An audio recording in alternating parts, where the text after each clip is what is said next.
food security, agrikultura, pagtugon sa kahirapan, kalusugan, edukasyon, infrastruktura at paggiit sa karapatan sa West Philippine Sea, ilan sa mahalagang punto na binigyan diin ni Pangulong Ferdinand Marcos Jr. sa kanyang ikatlong SONA. Ang West Philippine Sea ay hindi katang-isip natin lamang. Ito ay atin. At ito ay mananatiling atin hanggat nag-aalab ang diwa ng ating minamahal na bansang Pilipinas. Operasyon ng lahat ng pogo sa bansa tuluyan ng ipinatitigil ni Pangulong Ferdinand Marcos Jr.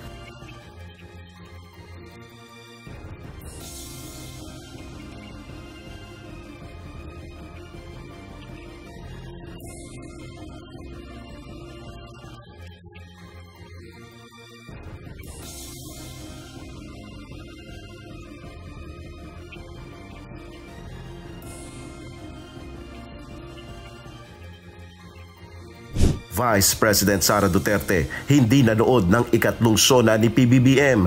Sa halip ay dumalaw sa pagdiriwang ng Araw ng Bohol.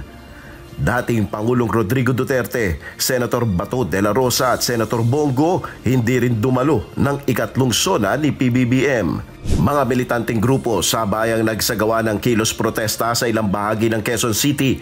FEG sinunog ng mga nagrarally. Pro-PBBM rally hindi nagpatinag sa malakas na ulan. US President Joe Biden nag-drop out na sa kanyang re-election bid. Baha at landslide na itala sa ilang rehiyon sa Luzon dahil sa bagyong Karina. Metro Manila nakaranas din ng malalakas na ulan. Kumalat na malisyosong video na kamukha ni Pangulong Ferdinand Marcos Jr. ginamitan umano ng artificial intelligence ayon sa Philippine National Police Anti-Cybercrime Group. We cannot identify the individual or individuals that may be involved in perpetrating this fabricated and malicious video showing the president in a bad light. But definitely we are going into the bottom of this, and soon enough we will be able to identify these individuals, and we will give them due process. The law is for everyone, for ordinary people, including those highest ranking officials. Panukalang batas na magbabawal sa operasyon ng Philippine Gaming Offshore Operators o POGO sa bansa, pinamamadali na. So Speaker Ferdinand Martin G. Romualdez on Tuesday directed the House leadership and top secretariat officials to come up with and ensure the swift approval of proposed measures that would give flesh to the directive of our dear President, President Ferdinand Bongbong Romualdez Marcos Jr. to impose a total ban on Philippine offshore gaming operations, POGO, in the Philippines. Suspended Bamban Mayor Alice Go humingi ng paumanhin kay Senate President Francis Cheese Escudero kaugnay ng pahayag na kumukwestiyon sa mga senador. Senator Escudero nanindigang dapat dumalo ang alkalde sa pagdinig ng Senado. Bagaman naunawaan ko yung pag-unawang hinihingi niya, hanggat hindi siya nagpapakita at sumusunod sa Senado, ay hindi ko matatanggap ang anumang pakiusap na hinihiling niya dun sa kanyang liham.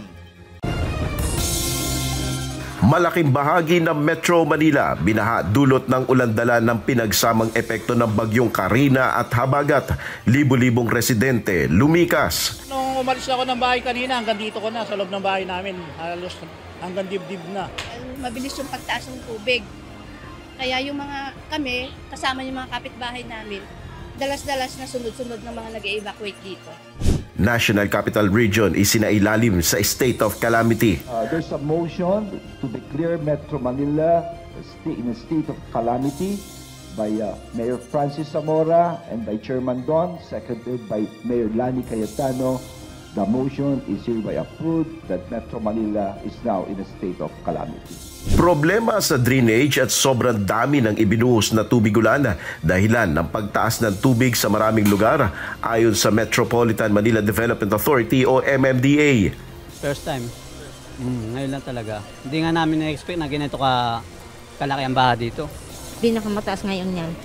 Noong Undoy, hindi ganyan. Ngayon na nangyayaring ganyan. Bustos at Ipodam sabayang nagpakawala ng tubig dahil sa epekto ng habagat. Bayan ng Kalumpit at Hagonoy nagsagawa ng forced evacuation. Super Typhoon Karina at Habagat nag-iwan ng malawak na pinsala sa Metro Manila at ilang karatig lalawigan. Siyempre, mahirap balik sa uno. Kasi ang hirap ng buhay ngayon. Sana may tumulong. Ba't naman tayo mawawala ng pag-asa Nandiyan naman si God. Para wala naman ibang magsusurvive sa atin kundi si God. Basta tulong-tulong lang naman kami dito para makasurvive, makalinis.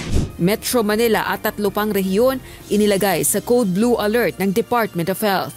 Nag-raise na ng Blue Alert. We have 3 regions that have raised Blue Alert. Metro Manila Regional Office, that means even the hospitals are all DOH hospitals are considered on Blue Alert.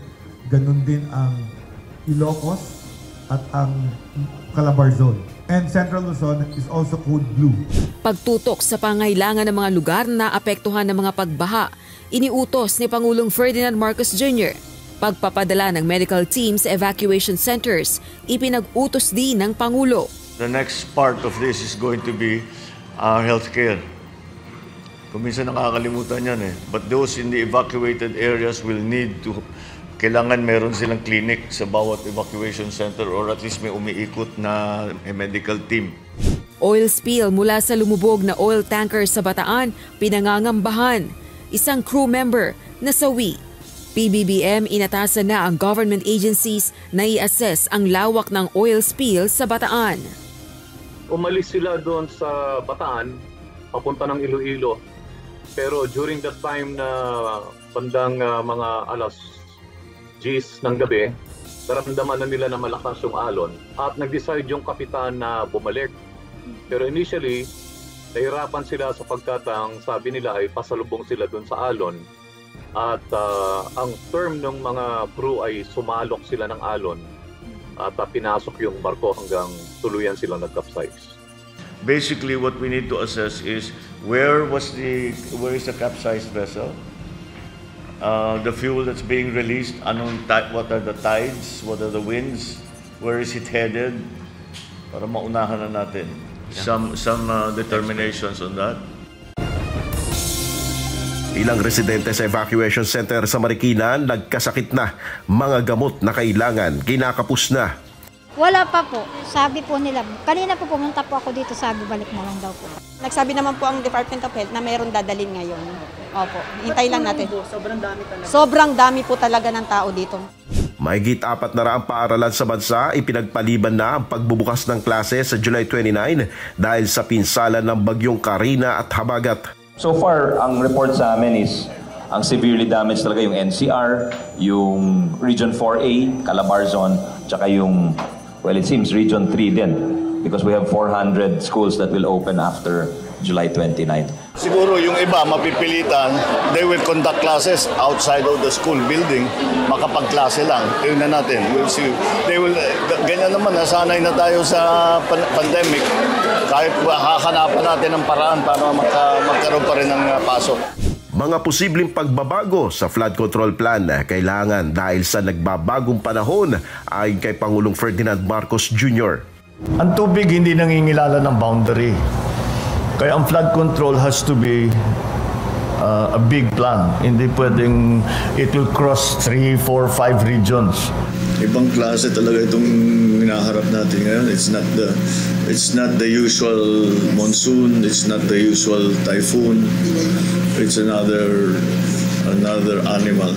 Pinaglubugan ng oil tanker sa Bataan, patuloy na nakikitaan ng oil sheen at oil slick. Salvaging company naglatag ng plano para matanggal ang kargang langis ng lumubog na barko. Fishing ban ipinatupad sa 2 barangay malapit sa pinaglubugan ng barko. Bawal naman po sila, dapat nanghuli sila. Dahil naman po ng isda, maaga pa. Hindi ko alam na bawal Wala pa naman abiso kung may abiso sila, dati nagpa-abiso maaga, dapat hindi kami nangawil Wala naman silang sinabi na bawal mangawil 70% of our livelihood is sa yamang dagat po, kaya malaki po yung panggamba namin. Libreng pagkain ipinamahagi ng Members Church of God International sa mga naapektuhan ng kalamidad. Pagtulong sa repacking ng relief goods ng DSWD, pinaigting ng MCGI. For our MCGI volunteers, we're very much thankful on behalf of the Department of Social Welfare and Development for your helping hands. Talagang we're all in this together pag ganitong may mga disaster na talagang kailangan magtulong-tulong para mas maipaabot ang mga pangangailangan ng ating mga kababayan, di ba? So we're very thankful for your efforts and sana huwag kayong magkasamang tumulong.